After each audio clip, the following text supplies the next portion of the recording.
An AEW return has been confirmed, plus Ryan Nemeth's exit from AEW leads to more drama behind the scenes, even though CM Punk isn't there anymore. And we're going to talk about a former WWE star who has now been confirmed for their Ring of Honor debut at Final Battle in the World Championship match. It is huge. We're going to talk about it right here, right now on The Ango Show.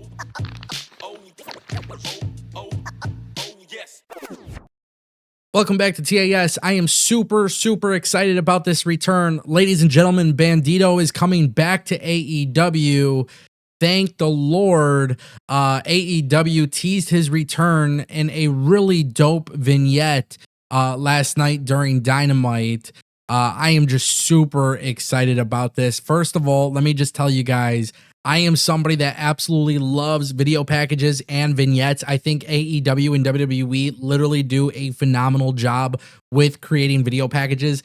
I think they are really good at building excitement, whether it's for returns or character changes or just in general storylines. I just absolutely love video packages, and I always ask that AEW would do more of them because of how good they are. We saw what they've been doing with Julia Hart, which has been phenomenal, but even this one with Bandito is really dope. And Bandito's been gone from AEW for a while. It's been such a weird journey. Sometimes it's talks of injuries, sometimes it's talk about visa issues.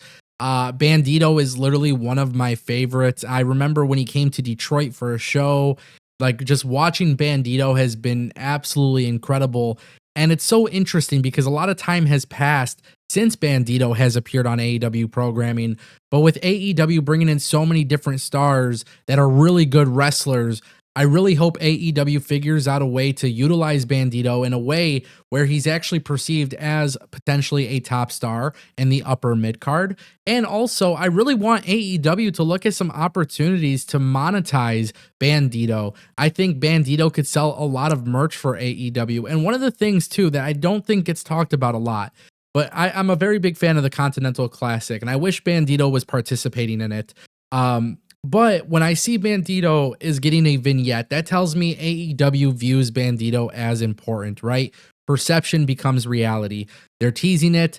They're building up to it. I really genuinely hope AEW brings them into a way on the show where just things are really good, because quite honestly, I'm such a big fan of his work.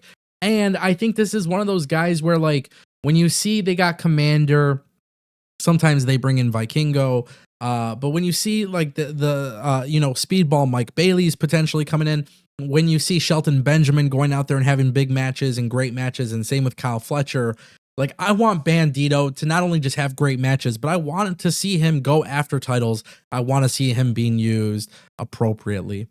Guys, let's talk about CM Punk, Ryan Nemeth. This is some really crazy stuff. So according to Fightful Select, they dropped a report. They received a document that showed a formal complaint was sent to AEW executives on September 12th. Nemeth basically laid out a detailed timeline of events supported by emails, text messages, call logs that really did not have a good outlook for AEW and their AEW HR team and their legal team. Nemeth basically he had a whole bunch of issues that began in April 2023. At that point in time, he contacted the AEW legal representative, Miga. Basically, he goes to her and says that he has concerns about being targeted by CM Punk. He claimed that these fears materialized on June 21st, 2023, when Punk allegedly threatened him in a locker room incident. Now, Nemeth says, the legal representative, John Moxley, the Young Bucks, showed support. However, the company failed to respond appropriately. Instead, he actually alleges that he was kept off of AEW programming for 2 months following the incident. Basically, Moxley reached out, apparently expressing his discomfort with the situation, offering his support to Nemeth. But basically, Ryan Nemeth feared that he was being silently fired. There was really not much going on for him in AEW. Now, with that being said, on August 12th of 2023, Nemeth was booked for an AEW show in Greensboro, but he claims that he was asked to leave upon arrival, reportedly at Punk's request. Now, AEW's Pat Buck initially cited travel confusion, but later confirmed Punk's involvement. Nemeth says he has an audio recording of the interactions that day.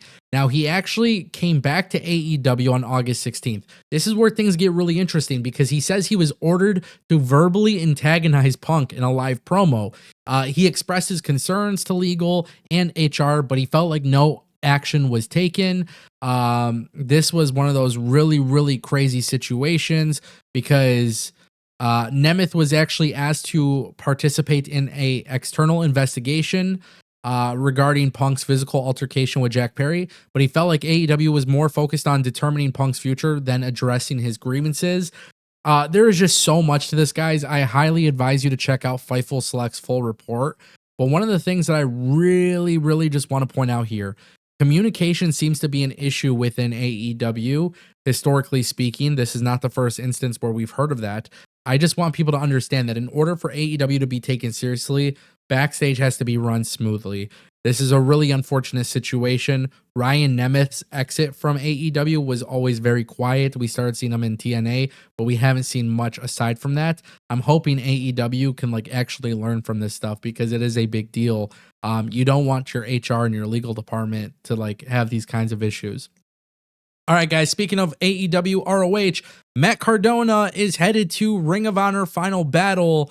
I know you guys aren't watching Rampage anyways, but it is true. They taped it. Matt Cardona is going to be at ROH Final Battle, and he will be competing for the ROH World Championship against Chris Jericho. Now, this is where things get really interesting because Matt Cardona works for GCW, and Matt Cardona's been doing things with GCW, but GCW and AEW got a couple issues, right?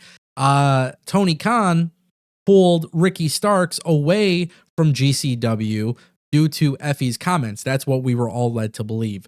I don't know if I necessarily think that is true. I think whatever's going on between AEW and GCW is very weird, but it's really weird that Ricky Starks, the same day the Chris Van Vliet interview drops, he's removed from GCW, and then it comes out from the reports that, well, Tony Khan wasn't happy with Effie's comments, and therefore he pulled him from GCW. But now, in turn, he's bringing in a GCW wrestler into ROH Final Battle, which also takes place at Hammerstein Ballroom, which is exactly what GCW is doing as well. So this gets really complicated. There's been rumors that Matt Cardona's been, he's headed to WWE for a while. We've never seen those come to fruition. I don't know if ROH is getting a TV deal or not, but obviously with Chris Jericho holding the belt, Matt Cardona coming in, this is going to be something very, very interesting to pay attention to. But I like Matt Cardona a lot, and I obviously just want him on TV in some capacity, whether it's WWE, AEW, TNA. I really don't care. I just want to see him on TV. So we'll see how it goes. Let me know what you guys think in the comment section down below.